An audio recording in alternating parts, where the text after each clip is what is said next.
Hello everyone and welcome back to another AFK journey video. In this video I want to talk about the endless dream realm meta because this is very different from what I would have been expecting earlier in this season even.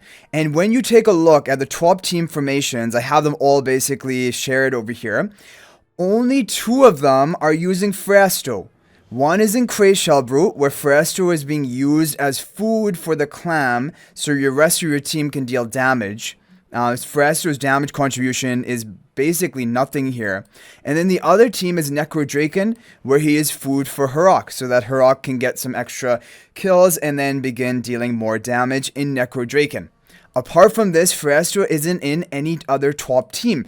Even in Crystal Beetle, which in the past, Phraesto, Shakir with their mythic charms, this was like a great team. Actually the top performing team.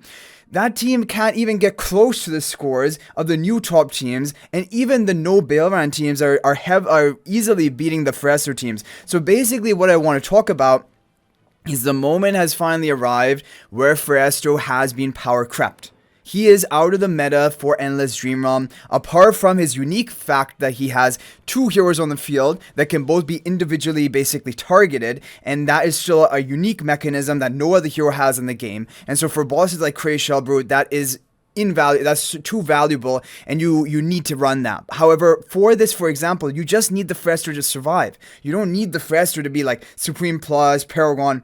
Even if he's like Legendary Plus and he is able to survive until he gets gulped into the boss's belly, then that's enough. So like for that specifically, you don't even need to have him highly built. However, for Necrodraken, this is the thing. If you're going to ever use a Phraesto as food for Harak, you will have to have the Phraesto highly invested up to plus 15 exclusive equipment, because he doesn't get his additional spawn of an illusion until he gets to that plus 15 exclusive equipment.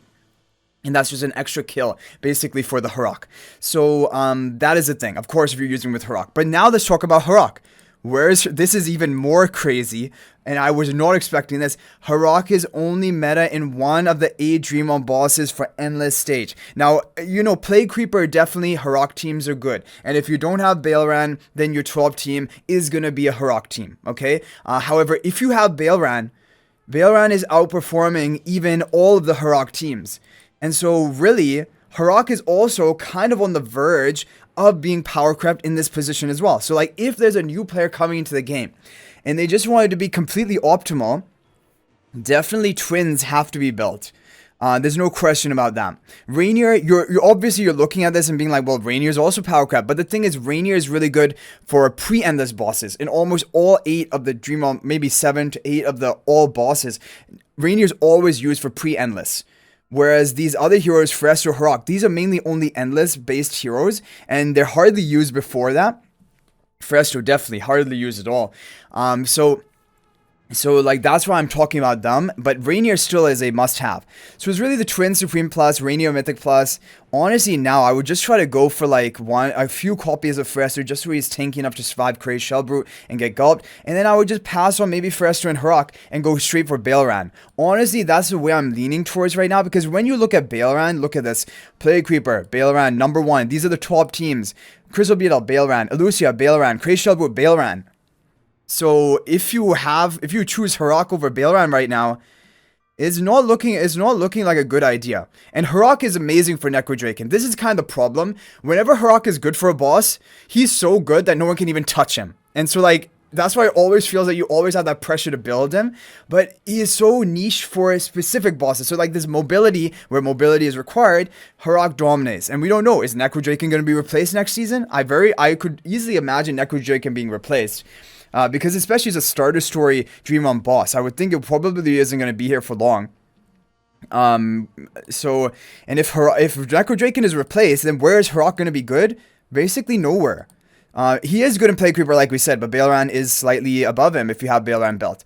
So, like, when we're talking about that priority now, Phraesto is really, he has been power crept. I can safely say it. And because for pre-endless bosses, we know Phraesto is useless other than for that unique mechanism of, like, being gulped by Cele, or if there's any other boss that needs that in the future. And so, I honestly think the new priority would be Supreme Plus Twins into Mythic Plus Reinier.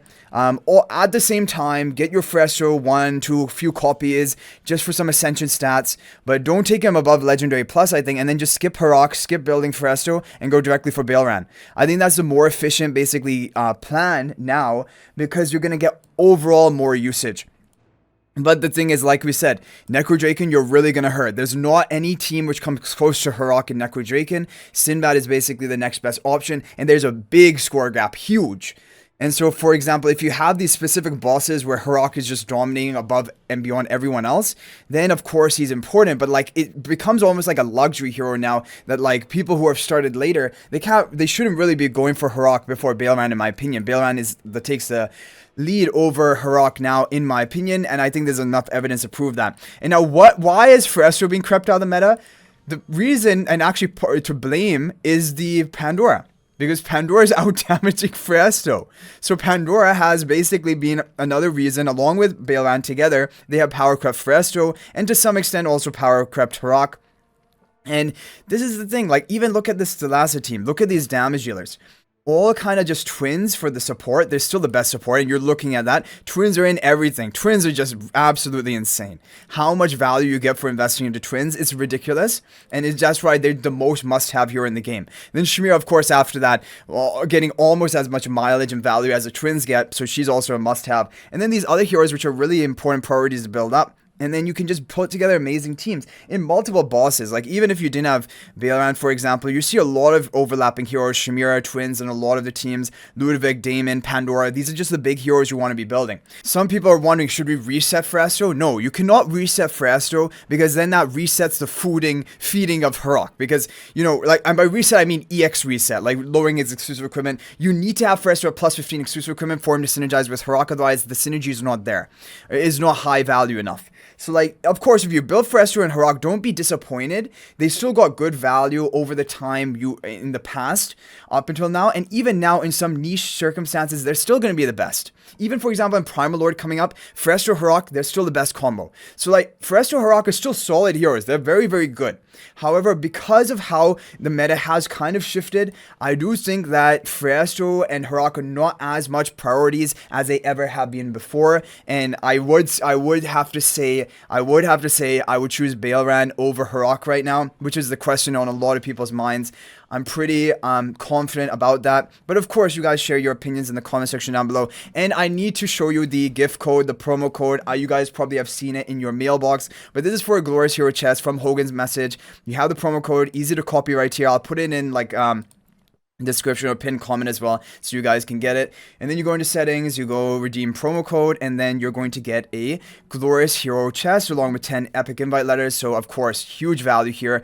And then you can just select, like, so that's why I wanted to talk about this video right now, because people are getting a selector chest. I'm obviously not going to use it right now, but yeah, those are really the big heroes. And for Saida is going to be meta for the Crystal Crawler Primal Lord, and I'm thinking if she's also meta for the Crystal Crawler Dream Realm boss in the next season, she's going to be another one of those maybe niche heroes for some Dream Realm some boss application, just like Harak is. But she's more niche than Harak for boss content, so I would not even make a decision about Saida until we know what the Dream Realm bosses are of next season and see some testing. Only then would I make. Right now, I do not think. Other than if you're a whale or you just want it for PvP or something, or AFK stages, and like you do you, of course, if you have the resources, if you're spending, of course you can get Saida. But from an efficiency standpoint, I do not think it's the right decision to be building Saida. At least right now.